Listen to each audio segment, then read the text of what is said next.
He hated it. Said he wanted this stuff. 100 years ago, a new theory about human nature was put forward by Sigmund Freud.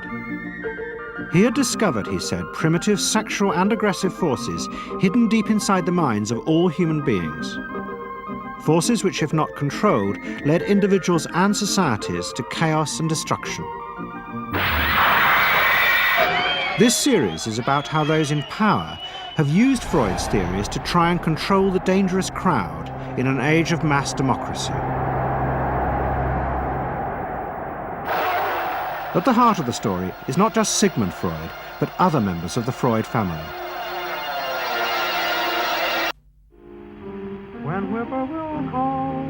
This episode is about Freud's American nephew, Edward Bernays. Bernays is almost completely unknown today, but his influence on the 20th century was nearly as great as his uncle's. Because Bernays was the first person to take Freud's ideas about human beings and use them to manipulate the masses.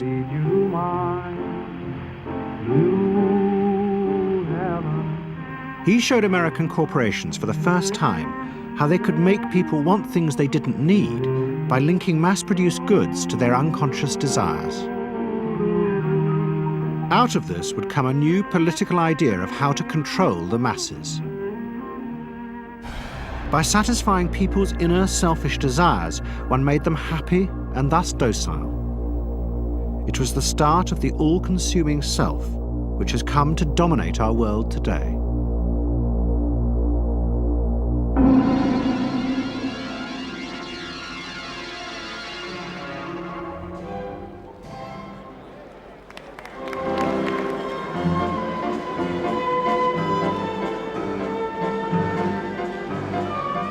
Freud's ideas about how the human mind works have now become an accepted part of society, as have psychoanalysts. Every year, the Psychotherapist's Ball is held in a grand palace in Vienna.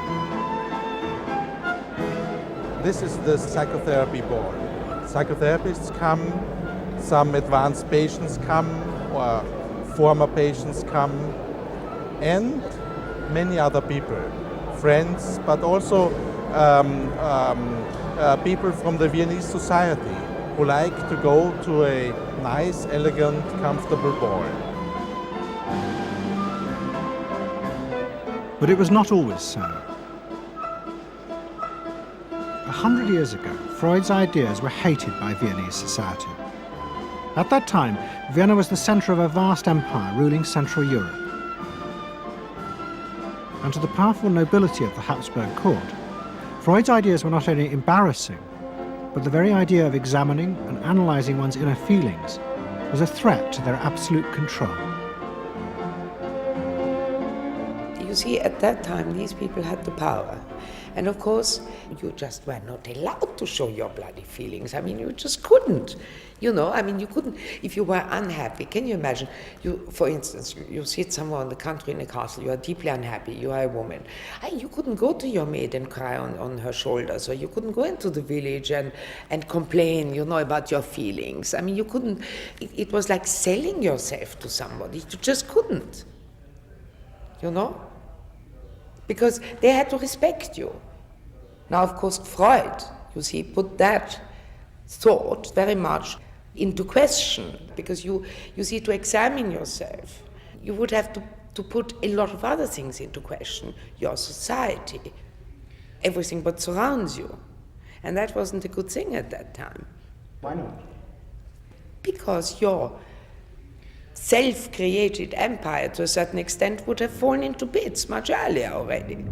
But what frightened the rulers of the empire even more was Freud's idea that hidden inside all human beings were dangerous instinctual drives.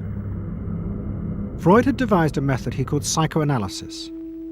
By analyzing dreams and free association, he had unearthed, he said, powerful sexual and aggressive forces, which were the remnants of our animal past. Feelings we repressed because they were too dangerous. Freud devised a method for exploring a hidden part of the mind, which we nowadays call the unconscious, which is a part that is totally unknown to our consciousness, that there exists a barrier in all our minds, which prevents these hidden and unwelcome impulses of the unconscious from emerging. Good night.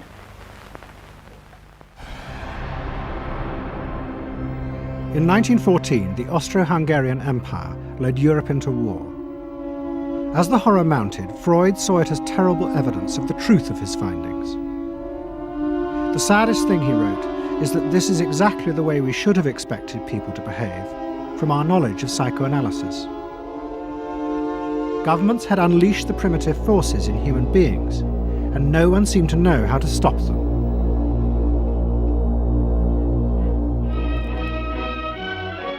At that time, Freud's young nephew, Edward Bernays, was working as a press agent in America. His main client was the world-famous opera singer Caruso, who was touring the United States.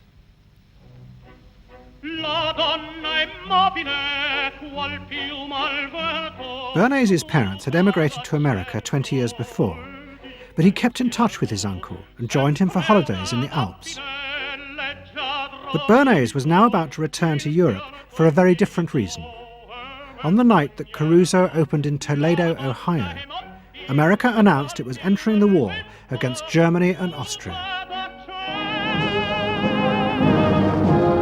As a part of the war effort, the US government set up a Committee on Public Information, and Bernays was employed to promote America's war aims in the press. The President, Woodrow Wilson, had announced that the United States would fight not to restore the old empires, but to bring democracy to all of Europe. And Bernays proved extremely skillful in promoting this idea, both at home and abroad. And at the end of the war, he was asked to accompany the President to the Paris Peace Conference. Then, to my surprise, they asked me to go over with Woodrow Wilson to the peace conference. And at the age of 26, I was in Paris for the entire time of the peace conference that was held in the suburb of Paris, and we worked to make the world safe for democracy. That was a big slogan. Wilson's reception in Paris astounded Bernays and the other American propagandists. Their propaganda had portrayed Wilson as a liberator of the people, a man who would create a new world in which the individual would be free. They had made him a hero of the masses. And as he watched the crowd surge around Wilson, Bernays began to wonder whether it would be possible to do the same type of mass persuasion, but in peacetime. When I came back to the United States, I decided that if you could use propaganda for war, you could certainly use it for peace. And propaganda got to be a bad word because of the Germans using it. So what I did was to try to find some other words. So we found the word Council on Public Relations. Bernays returned to New York and set up as a public relations counsel in a small office off Broadway. It was the first time the term had ever been used. Since the end of the 19th century, America had become a mass industrial society, with millions clustered together in the cities. Bernays was determined to find a way to manage and alter the way these new crowds thought and felt. To do this, he turned to the writings of his uncle Sigmund. While in Paris, Bernays had sent his uncle a gift of some Havana cigars.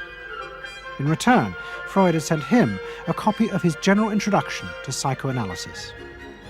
Bernays read it, and the picture of hidden irrational forces inside human beings fascinated him. He wondered whether he might make money by manipulating the unconscious. What Eddie got from Freud was indeed this idea that there is a lot more going on in human decision-making, not only among individuals, but even more importantly among groups, than this idea that information drives behavior. And so Eddie began to formulate this idea that you had to look at things that would play to people's irrational emotions And you see, that moved Eddie immediately into a different category from other people in his field and most government officials and managers of the day who thought if you just hit people with all this factual information, they would look at that and say, oh, of course. And Eddie knew that was not the way the world worked. Bernays set out to experiment with the minds of the popular classes. His most dramatic experiment was to persuade women to smoke. At that time, there was a taboo against women smoking, and one of his early clients, George Hill, the president of the American Tobacco Corporation, asked Bernays to find a way of breaking it. He said, we're losing half of our market because men have invoked a taboo against women smoking in public. Can you do anything about that? I said, let me think about it. And then I said, have I your permission to see a psychoanalyst to find out what cigarettes mean to women? He said, what'll it cost? So I called up Dr. Brill, A.A. Brill, who was a leading psychoanalyst in New York at that time. How come you didn't call your uncle? Why didn't you call your uncle? Because he was in Vienna. A.A. Brill was one of the first psychoanalysts in America, and for a large fee he told Bernays that cigarettes were a symbol of the penis and of male sexual power. He told Bernays that if he could find a way to connect cigarettes with the idea of challenging male power, then women would smoke, because then they would have their own penises. Every year, New York held an Easter Day parade to which thousands came, and Bernays decided to stage an event there. He persuaded a group of rich debutantes to hide cigarettes under their clothes. Then they should join the parade, and at a given signal from him, they were to light up the cigarettes dramatically. Bernays then informed the press that he had heard that a group of suffragettes were preparing to protest by lighting up what they called torches of freedom. He knew this would be an outcry, and he knew that all of the photographers would be there to capture this moment. And so he was ready with a phrase, which was torches of freedom. And so here you have a symbol, women, young women, debutantes, smoking a cigarette in public with a phrase that means anybody who believes in this kind of equality pretty much has to support them in the ensuing debate about this, because torches of freedom. I mean, what's on all American coins? It's liberty. She's holding up the torch. You see, and so all of this is there together. There's emotion, there's memory, there's a rational phrase, even though it's using a lot of emotional elements. It's a phrase that works in a rational sense. All of this is together. And so the next day, this was not just in all of the New York papers, it was across the United States and around the world. And from that point forward, the sale of cigarettes to women began to rise. He had made them socially acceptable with a single symbolic act. What Bernays had created was the idea that if a woman smoked, it made her more powerful and independent, an idea that still persists today. Embrace me, my sweet embrace. It made him realize that it was possible to persuade people to behave irrationally if you link products to their emotional desires and feelings. The idea that smoking actually made women freer was completely irrational, but it made them feel more independent. It meant that irrelevant objects could become powerful emotional symbols of how you wanted to be seen by others. Eddie Bernays saw the way to sell product was not to sell it to your intellect, that you ought to buy an automobile, but that you will feel better about it if you have this automobile. I think he originated that idea, that they weren't just purchasing something, but they were engaging themselves emotionally or personally in the product or service. That it's not, you think you need a new piece of clothing, but you'll feel better with the piece of clothing. That was his contribution in a very real sense. We see it all over the place today, but I think he originated the idea of the emotional connect to a product or service. What Bernays was doing fascinated America's corporations. They had come out of the war rich and powerful, but they had a growing worry. The system of mass production had flourished during the war, and now millions of goods were pouring off production lines. What they were frightened of was the danger of overproduction, that there would come a point when people had enough goods and would simply stop buying. Up until that point, the majority of products were still sold to the masses on the basis of need. While the rich had long been used to luxury goods, for the millions of working-class Americans, most products were still advertised as necessities. Goods like shoes, stockings, even cars were promoted in functional terms for their durability. The aim of the advertisements was simply to show people the product's practical virtues, nothing more.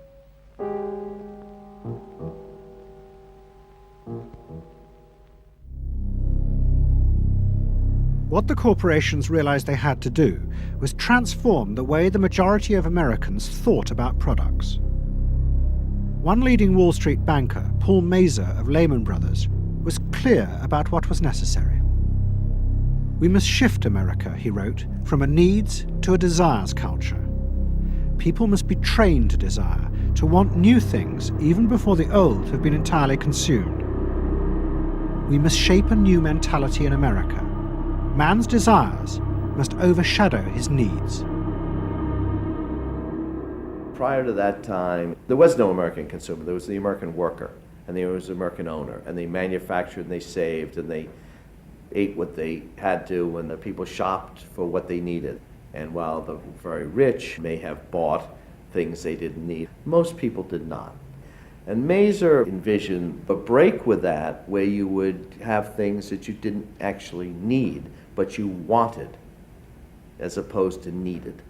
And the man who would be at the center of changing that mentality for the corporations was Edward Bernays. Bernays really is the guy within the United States, more than anybody else, who sort of brings to the table psychological theory as something that is an essential part of how, from the corporate side, of how we are going to appeal to the masses effectively. And the whole sort of merchandising establishment and sales establishment is ready for Sigmund Freud.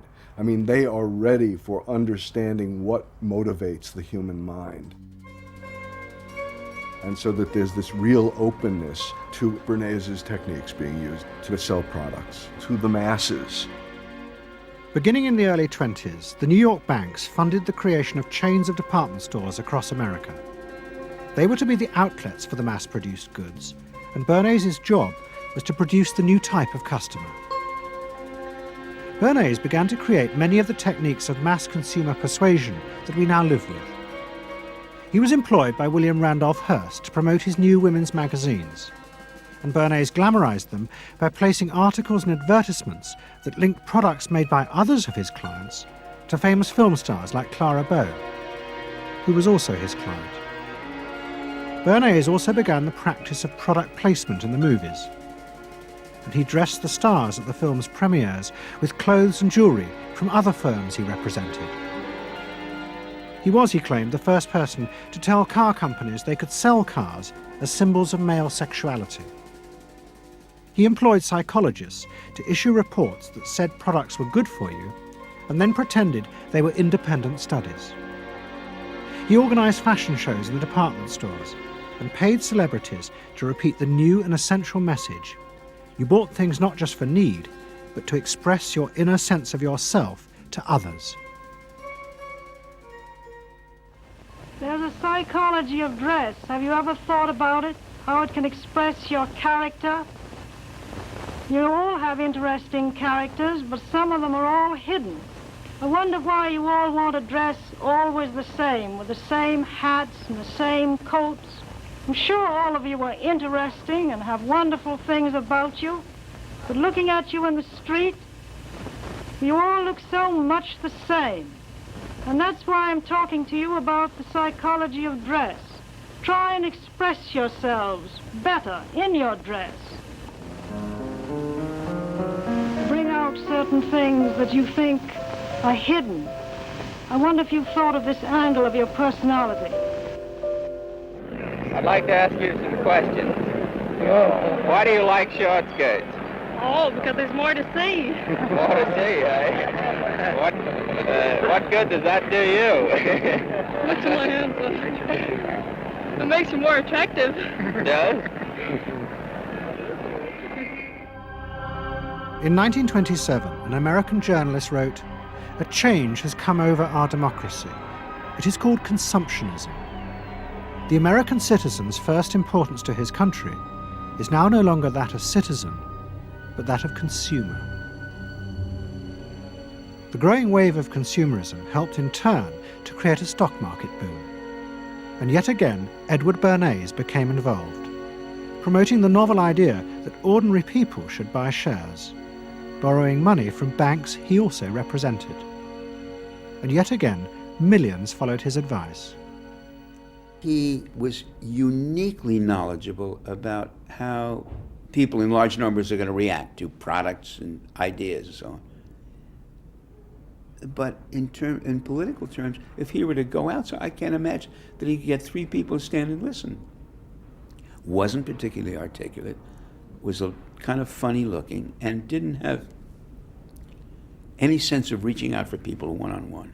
None at all. He didn't think about people in groups of one, thought about people in groups of thousands. So I would have nothing to do with them. Hello? Bernays soon became famous as the man who understood the mind of the crowd. And in 1924, the president contacted him. President Coolidge was a quiet, taciturn man and had become a national joke. The press portrayed him as a dull, humorless figure. Bernays' solution was to do exactly the same as he had done with products. He persuaded 34 famous film stars to visit the White House. And for the first time, politics became involved with public relations. And I lined up these 34 people, and I'd say, "What's your name?" He'd say, "Al Jolson." I'd say, "Mr. President, Al Jolson." Next day, every newspaper in the United States had a front page story. President Coolidge entertains actors at White House. And the Times had a headline which said, "President nearly laughed." And everybody was happy. But while Bernays became rich and powerful in America, in Vienna his uncle was facing disaster. Like much of Europe, Vienna was suffering an economic crisis and massive inflation, which wiped out all of Freud's savings. Facing bankruptcy, he wrote to his nephew for help. Bernays responded by arranging for Freud's works to be published for the first time in America, and began to send his uncle precious dollars, which Freud kept secretly in a foreign bank account. He was Freud's agent, if you will, to get his books published. Well, of course, once the books were being published, Eddie couldn't help himself but promote these books, see that everybody read them, make them controversial, emphasize the fact that, do you know what Freud says about sex and what he says cigarettes are a symbol of and so on and so forth? How do you suppose all those stories got out? Certainly the academics weren't spreading these around the country. Eddie Bernays was. Then, when Freud became accepted, well then, of course, to go to a client and say, "Well, Uncle Siggy," see, then that had some cachet. But notice there, first Eddie created Uncle Siggy in the U.S., made him acceptable, secondly, and thirdly, then capitalized on Uncle Siggy. Typical Bernays performance. Bernays also suggested that Freud promote himself in the United States. He proposed his uncle write an article for Cosmopolitan, a magazine that Bernays represented, entitled "A Woman's Mental Place in the Home." Freud was furious. Such an idea, he said, was unthinkable. It was vulgar, and anyway, he hated America. Freud was now becoming increasingly pessimistic about human beings. In the mid-20s, he retreated in the summers to the Alps, sometimes staying in an old hotel, the Pension Moritz in Berchtesgaden. It is now a ruin. Freud began to write about group behavior, about how easily the unconscious aggressive forces in human beings could be triggered when they were in crowds. Freud believed he had underestimated the aggressive instincts in human beings. They were far more dangerous than he had originally thought. After World War I, Freud was basically a pessimist. He felt that man is an impossible creature, a very, very sadistic and bad species, and did not believe that man can be improved. Man is a ferocious animal, the most ferocious animal that exists. They enjoy torturing and killing, and he didn't like man. The publication of Freud's works in America had an extraordinary effect on journalists and intellectuals in the 1920s. What fascinated and frightened them was the picture Freud painted of submerged, dangerous forces lurking just under the surface of modern society. Forces that could erupt easily to produce the frenzied mob which had the power to destroy even governments. It was this they believed had happened in Russia. To many, this meant that one of the guiding principles of mass democracy was wrong. The belief that human beings could be trusted to make decisions on a rational basis. The leading political writer, Walter Lippmann, argued that if human beings were in reality driven by unconscious, irrational forces, then it was necessary to rethink democracy. What was needed was a new elite who could manage what he called the bewildered herd. This would be done through psychological techniques that would control the unconscious feelings of the masses. So here you have Walter Lippmann, probably the most influential political thinker in the United States, who is essentially saying that the basic mechanism of the mass mind is unreason, is irrationality, is animality. He believes that the mob in the street, which is how he sees ordinary people, are people who are driven not by their minds but by their spinal cords. The notion of kind of animal drives, unconscious instinctual drives lurking beneath the surface of civilization. And so they started looking towards psychological science as a way of understanding the mechanisms by which the popular mind works, specifically with the goal of figuring out how to understand how to apply those mechanisms to strategies for social control. Edward Bernays was fascinated by Lippmann's arguments and also saw a way to promote himself by using them. In the 1920s, he began to write a series of books which argued that he had developed the very techniques Lippmann was calling for.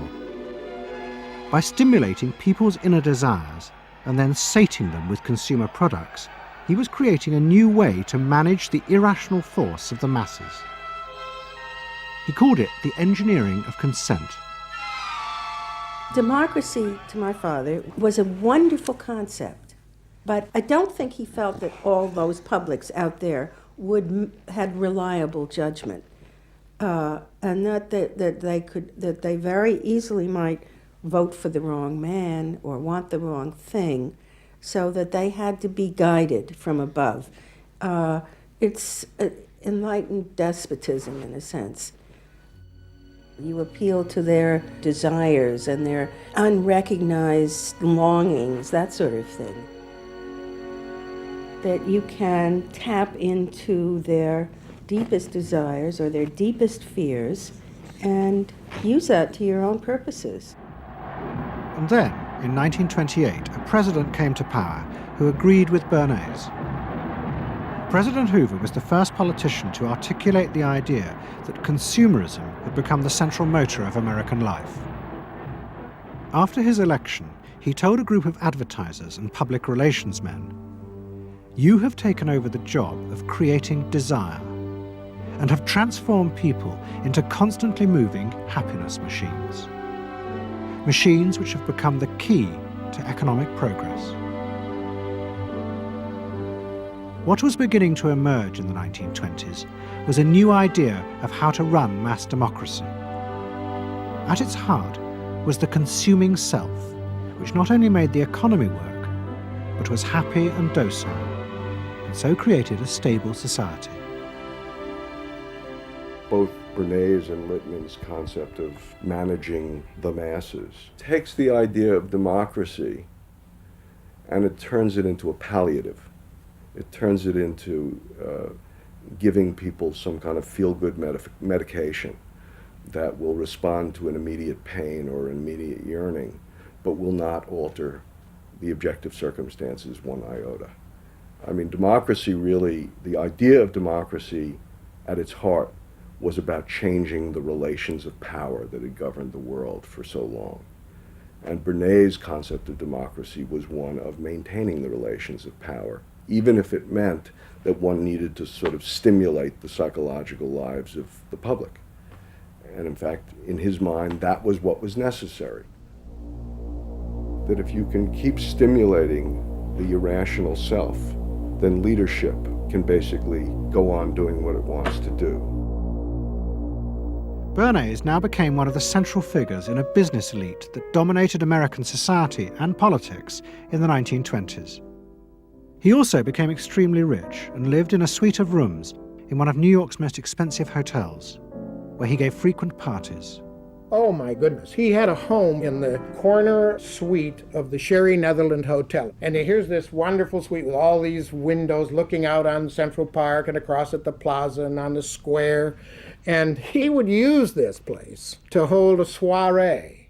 The mayor would come. All the media leaders would come, the political leaders, the business leaders, the people in the arts. I mean, it was a who's who.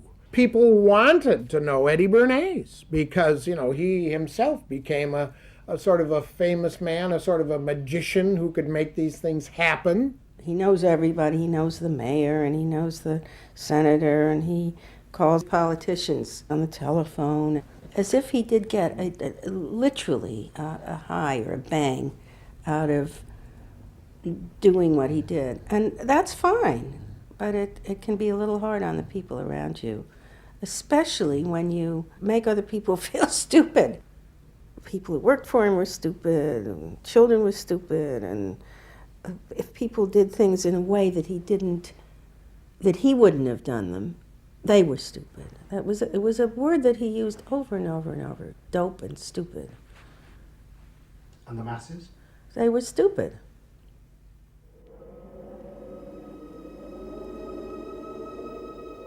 But Bernays' power was about to be destroyed dramatically, and by a type of human irrationality he could do nothing to control. At the end of October 1929, Bernays organised a huge national event to celebrate the 50th anniversary of the invention of the light bulb. President Hoover, the leaders of major corporations, and bankers like John D. Rockefeller were all summoned by Bernays to celebrate the power of American business. But even as they gathered, news came through that shares on the New York Stock Exchange were beginning to fall catastrophically. Throughout the 1920s, speculators had borrowed billions of dollars. The banks had promoted the idea that this was a new era where market crashes were a thing of the past. But they were wrong. What was about to happen was the biggest stock market crash in history. Investors had panicked and begun to sell in a blind, relentless fury that no reassurance by bankers or politicians could halt. And on the 29th of October 1929, the market collapsed.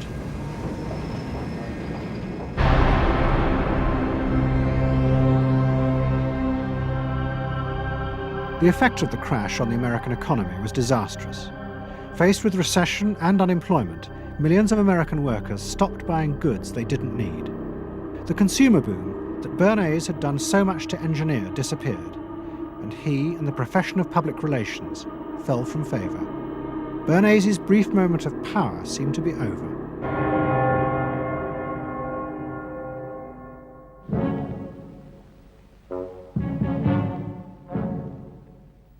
The effect of the Wall Street crash on Europe was also catastrophic.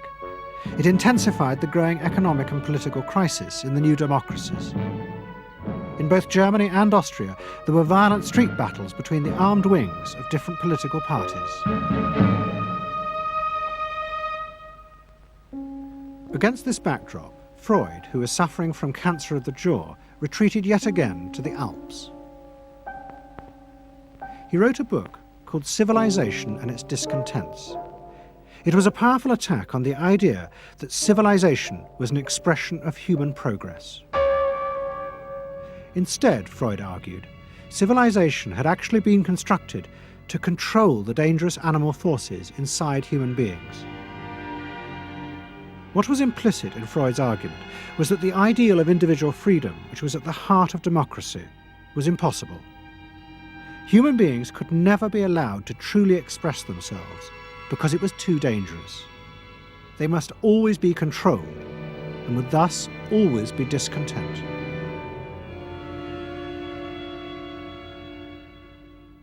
Man doesn't want to be civilized, and he is, civilization brings discontent, but it's necessary to survival.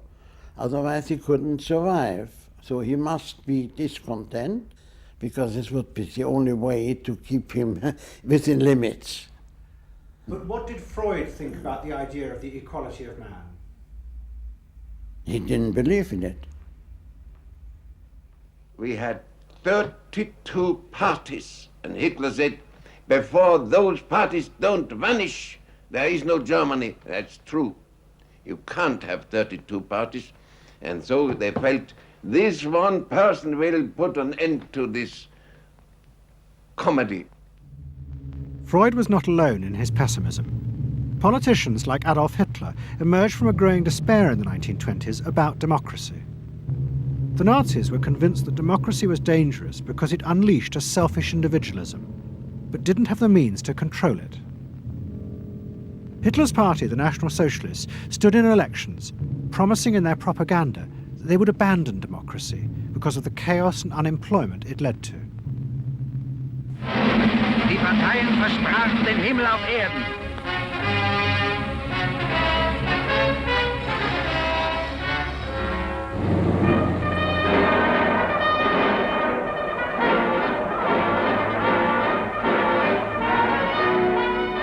In March 1933, the National Socialists were elected to power in Germany, and they set out to create a society that would control human beings in a different way.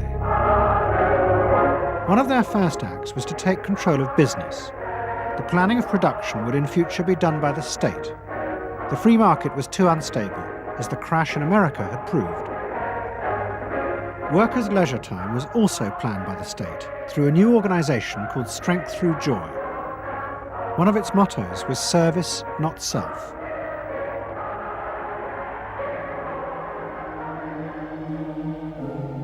But the Nazis did not see this as a return to an old form of autocratic control.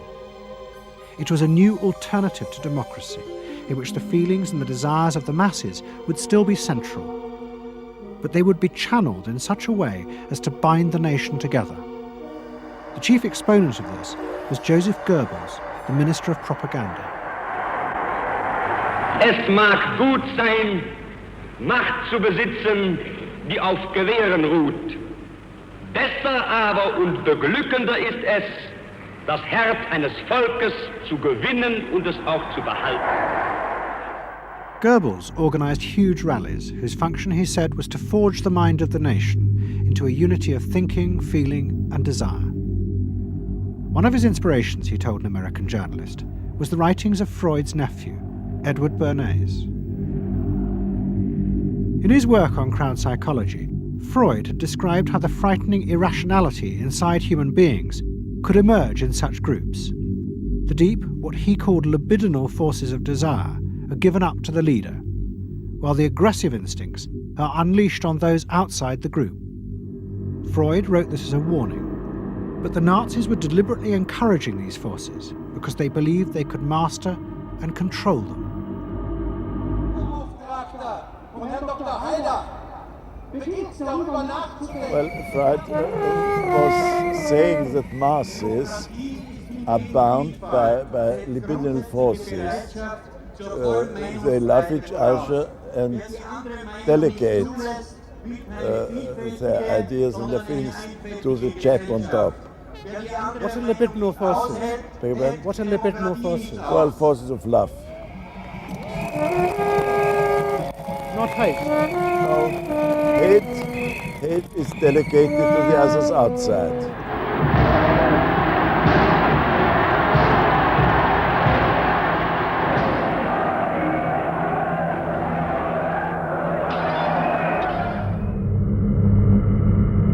It's the mob.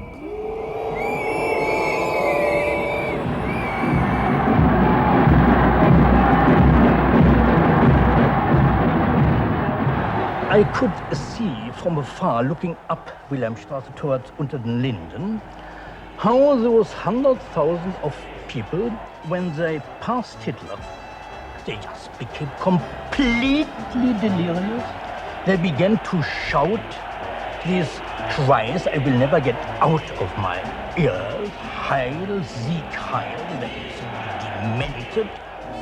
And here I got confirmation how those irrational forces, uncontrollable forces in Germany, in the Germans, had erupted, had broken out, were running riot, were departing, marching on.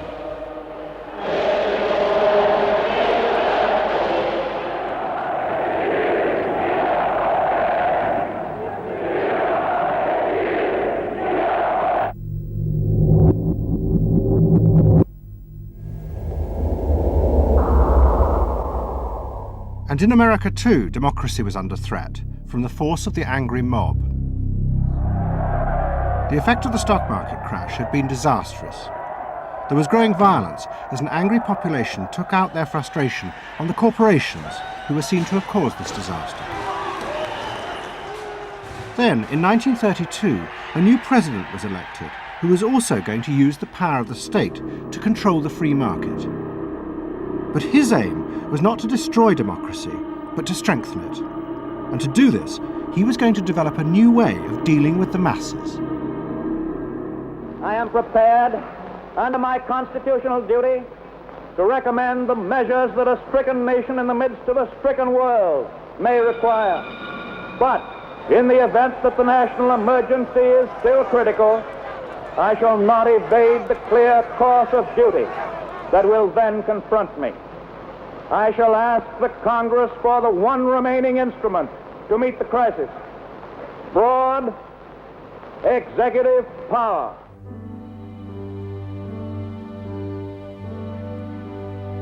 It was the start of what would become known as the New Deal. Roosevelt assembled a group of young technocrats and planners in Washington. He told them that their job was to plan and run giant new industrial projects for the good of the nation. Roosevelt was convinced that the stock market crash had shown that laissez-faire capitalism could no longer run modern industrial economies. It had become the job of government. Big business was horrified, but the New Deal attracted the admiration of the Nazis, especially Joseph Goebbels. Wir betrachten die wirtschaftliche Entwicklung in Amerika mit dem allergrößten positiven Interesse. Und wir sind dort der festen Überzeugung, dass Präsident Roosevelt und seine Berater auf dem richtigen Wege sind. Es handelt sich in der Tat um das größte wirtschaftliche und soziale Problem aller Zeiten. Die vielen Millionen Arbeitslosen, die ihre Plätze an den Maschinen und in den Kontoren verloren haben, wieder an ihre alten Arbeitsstellen zurückzuführen. Das kann nicht allein der privaten Initiative überlassen werden. Ausschlaggebend ist, dass die öffentliche Hand mit positiven Maßnahmen eingreift. But although Roosevelt, like the Nazis, was trying to organize society in a different way, unlike the Nazis, he believed that human beings were rational and could be trusted to take an active part in government. Roosevelt believed it was possible to explain his policies to ordinary Americans and take into account their opinions. To do this, he was helped by the new ideas of an American social scientist called George Gallup. Favorite reading of New Deal Washington, the survey of U.S. public opinion. From offices at Princeton, New Jersey, a famed statistician, Dr. George Gallup, tells Washington from week to week what the nation is thinking. And in New York, Fortune magazine's analyst, Elmo Roper, compiles for publication a continuous record of the nation's approval or disapproval of how the country is being run. Gallup and Roper rejected Bernays' view that human beings were at the mercy of unconscious forces and so needed to be controlled. Their system of opinion polling was based on the idea that people could be trusted to know what they wanted. They argued that one could measure and predict the opinions and behaviour of the public if one asked strictly factual questions and avoided manipulating their emotions. Well, how about this one? Do you think Franklin D. Roosevelt's New Deal has been bad for the nation in general? No, that question's loaded. It automatically suggests an answer. Well, how about this? Is your present feeling toward President Roosevelt one of general approval or general disapproval? That's better. Prior to scientific polling, the view of many people was that you couldn't trust public opinion. It was irrational, that it was ill-informed, it was chaotic, unruly, and so forth. And so that opinion should be dismissed. But with scientific polling, I think it established very clearly that people are rational, that they do make good decisions, and this offers democracy a chance to be truly informed by the public, giving everybody a voice in the way the country is run.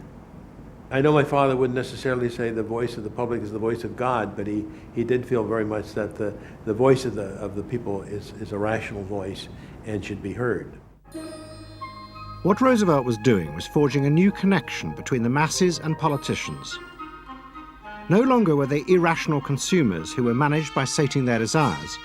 Instead, they were sensible citizens who could take part in the governing of the country. In 1936, Roosevelt stood for re-election. He promised further control over big business. To the corporations, it was the beginning of a dictatorship.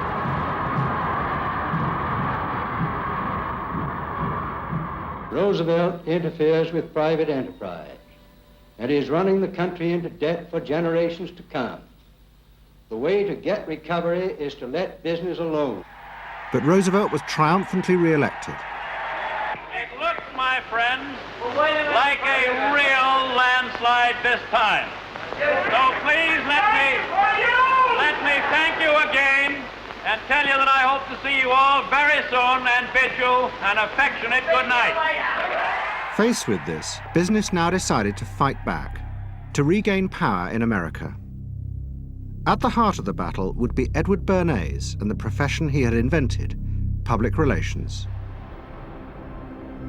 Following that election, business people start to get together and start to carry on discussions, primarily in private, and they start talking to each other about the need to sort of carry on ideological warfare against the New Deal and to sort of reassert the sort of connectedness between the idea of democracy on the one hand and the idea of privately owned business on the other. And so, under the umbrella of an organization which still exists, which is called the National Association of Manufacturers, and whose membership included all of the major corporations of the United States, a campaign is launched explicitly designed to create emotional attachments between the public and big business. It's Bernays' techniques being used on a grand scale. I mean, totally.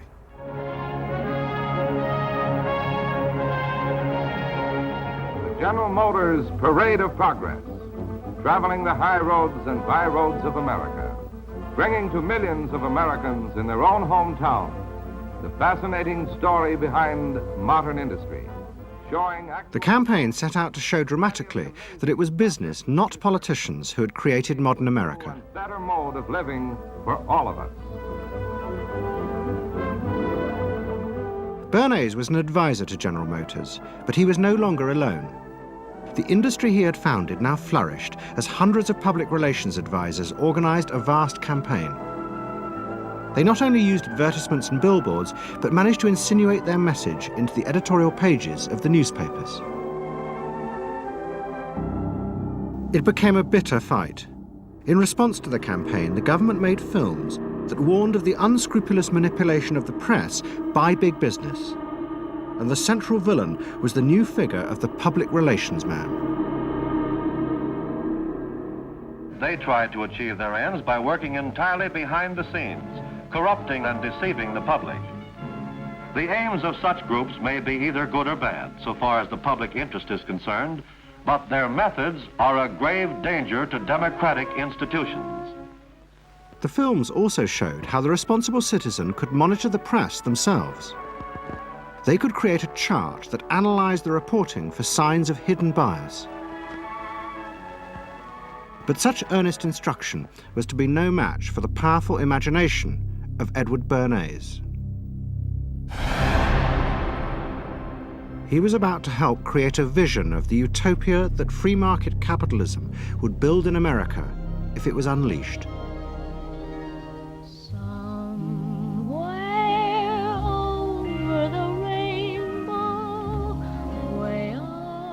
In 1939, New York hosted the World's Fair. Edward Bernays was a central advisor. He insisted that the theme be the link between democracy and American business.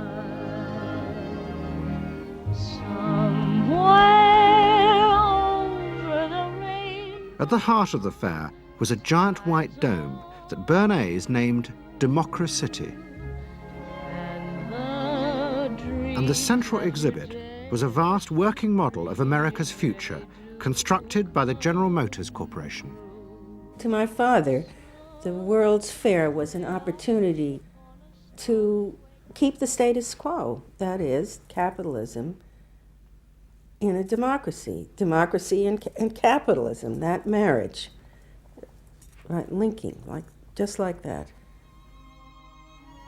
He did that by manipulating people and getting them to think that you couldn't have real democracy in anything but a capitalist society, which was capable of doing anything, of creating these wonderful highways, of making, moving pictures inside everybody's house, of telephones that didn't need cords, of sleek roadsters. I mean, it was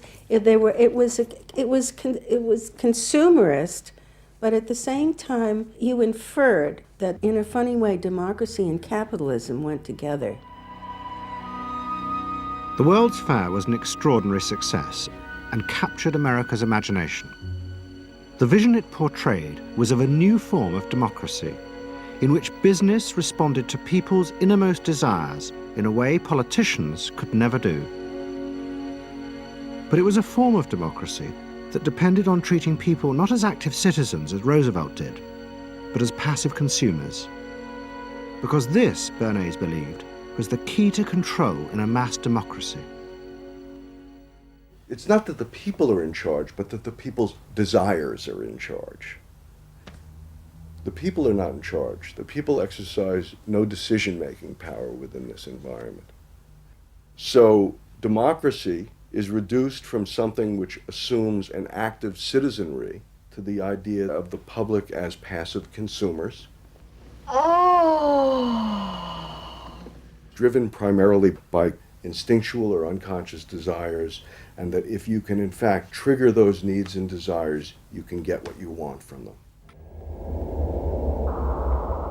But this struggle between the two views of human beings as to whether they were rational or irrational was about to be dramatically affected by events in Europe. Events that would also change the fortunes of the Freud family. In March 1938, the Nazis annexed Austria. It was called the Anschluss. Hitler arrived in Vienna to an extraordinary outpouring of mass adulation. But even as he drove through the city, behind the scenes, the Nazis were systematically whipping up and unleashing the hatred of the crowd against the enemies of the new Greater Germany. The Anschluss was a kind of explosion of terrible hatred against the enemies, the so-called enemies, or whatever they considered enemies, against the Jews totally, and also against a lot of very decent Austrians who had opposed the Nazis in Austria. They said it's legitimate, now you can do what you want, so they did it. Stealing, robbing and killing, I can't say it otherwise. And human depravity, of course, is always very near to normal behavior. It can change very quickly.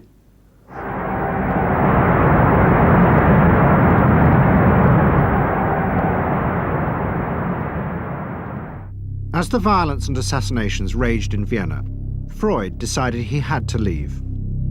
His aim was to go to Britain, but he knew that Britain, like many countries, was refusing entry to most Jewish refugees. But help came from the leading psychoanalyst in Britain, Ernest Jones.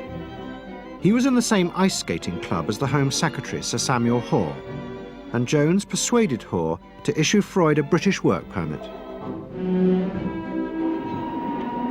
And in May 1938, Freud, his daughter Anna, and other members of his family set off for London.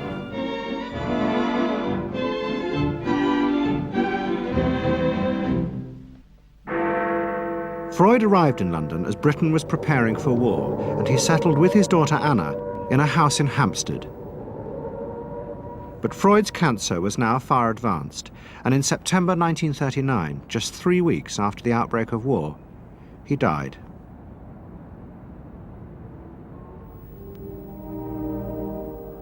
The Second World War would utterly transform the way governments saw democracy and the people they governed. Next week's programme will show how the American government, as a result of the war, became convinced there were savage, dangerous forces hidden inside all human beings, forces that needed to be controlled. The terrible evidence from the death camps seemed to show what happened when these forces were unleashed. And politicians and planners in post-war America would come to believe that hidden under the surface of their own population were the same dangerous forces. And they would turn to the Freud family to help control this enemy within.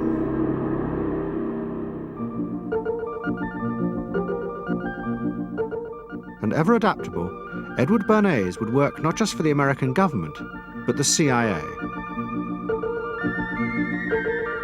And Sigmund Freud's daughter, Anna, would also become powerful in the United States because she believed that people could be taught to control the irrational forces within them. Out of this would come vast government programs to manage the inner psychological life of the masses.